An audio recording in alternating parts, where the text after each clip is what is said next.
Hello YouTubers out there, this is Jerry at the Movies.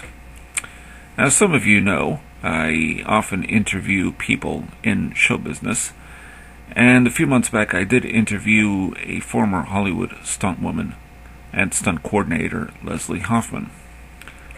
Now, long story short, let's just say that our conversation, which initially was going to be about her work as a stuntwoman, and how difficult it was to be a stunt woman in Hollywood, had changed focus completely, and it's really more about being blacklisted in Hollywood, in particular by SAG.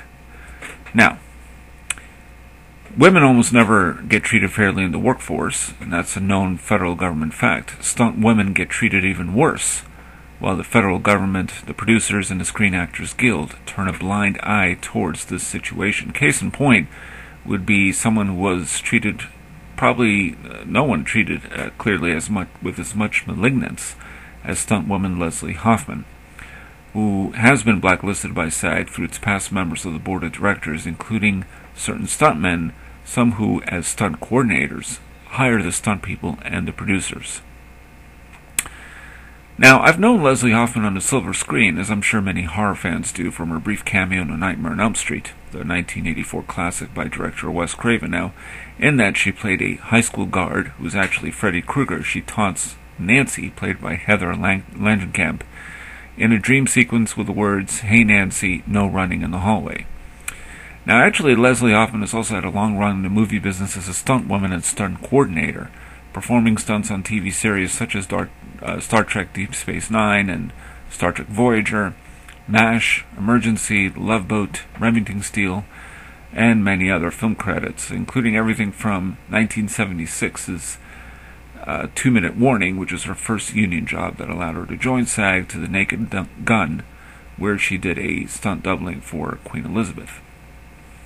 Now, as a result, when Leslie became the first stunt woman to be elected to the Hollywood Board of Directors of SAG, which was from 1981 to 1985, as well as the first stunt woman elected to the AFTRA local board and AFTRA national board.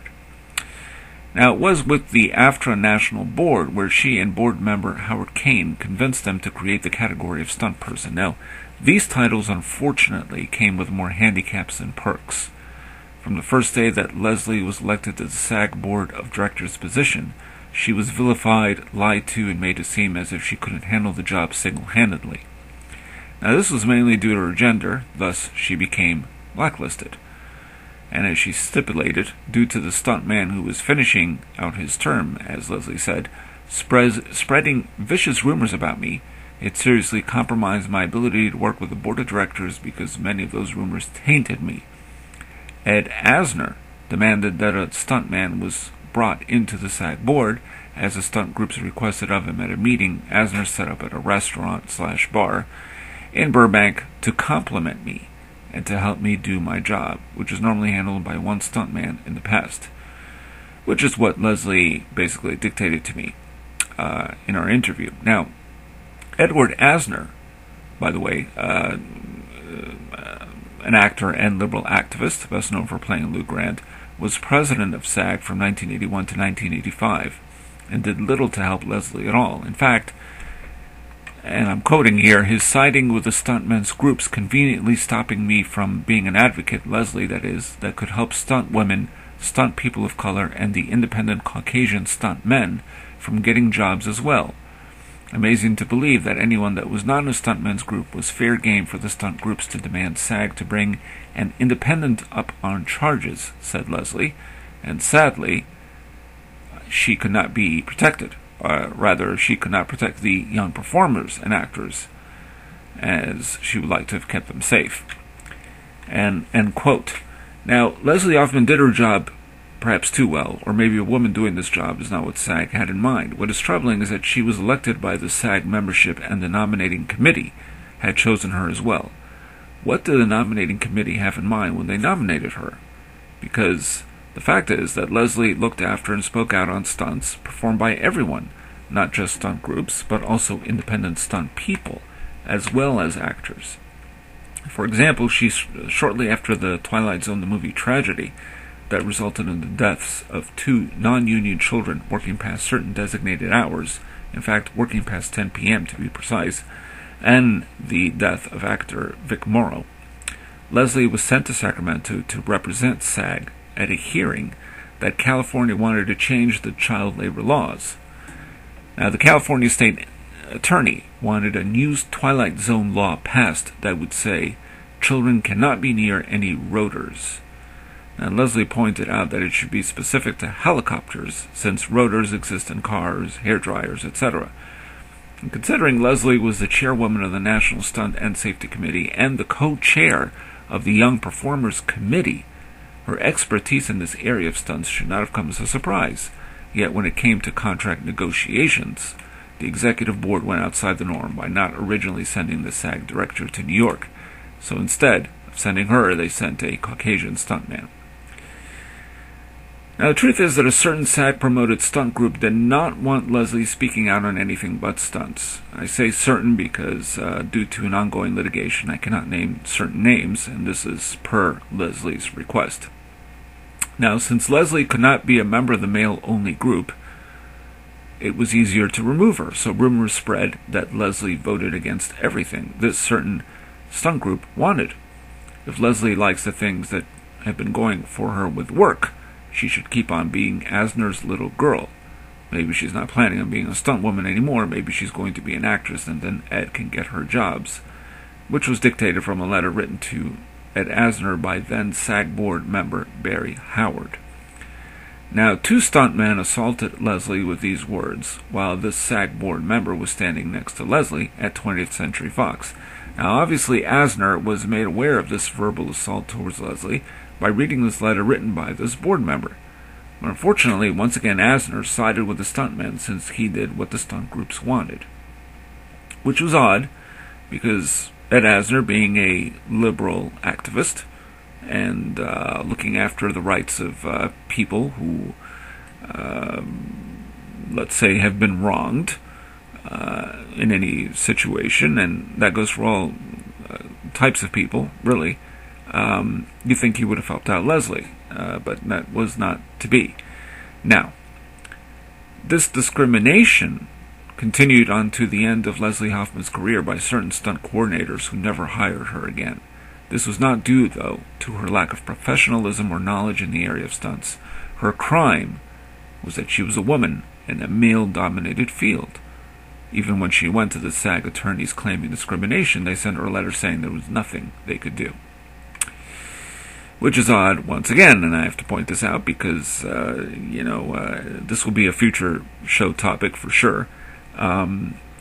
Hollywood is known to be very liberal. And this is something you hear time and again. They're so liberal, and they make liberal movies for liberals and this sort of thing. And truth is, Hollywood, by and large, and I've seen enough Hollywood movies to tell you, this, are conservative. More than liberal, depending on who you're talking about, because even certain filmmakers who are extreme leftists will occasionally, teeter to the conservative base, just a little bit. But for a place that makes supposedly liberal movies, their policies that they have in, or that they hold dear to, with regards to actors, directors, and writers, and so on, they certainly don't manifest as liberal. They manifest not even as conservative, just as greedy, perhaps.